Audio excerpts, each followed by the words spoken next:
News Channel 10's Devin Darmstetter is with us in Borger. And Devin, as some of the population here begins to look forward, they really do have a lot to look forward to here in Borger, don't they?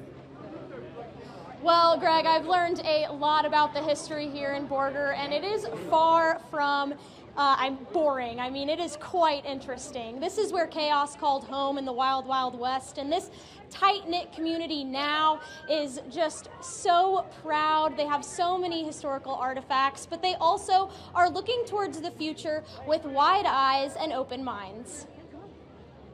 The only reason Borger's here is because of oil. It's the only reason. I doubt seriously if there had been a town here. Since the birth of Borger in 1926, the city has only grown, still reliant on the oil and agriculture industry.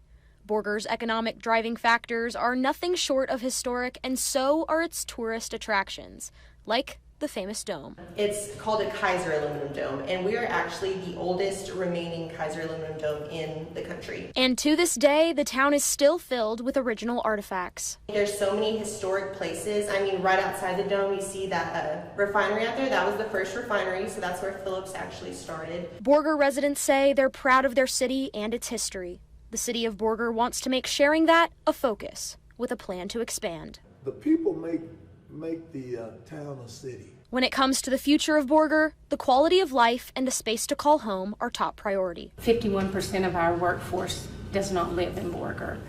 And I'm so excited for us we just purchased more land, that we can build on. And I'm so excited for the housing market to get going here so that we can keep people here.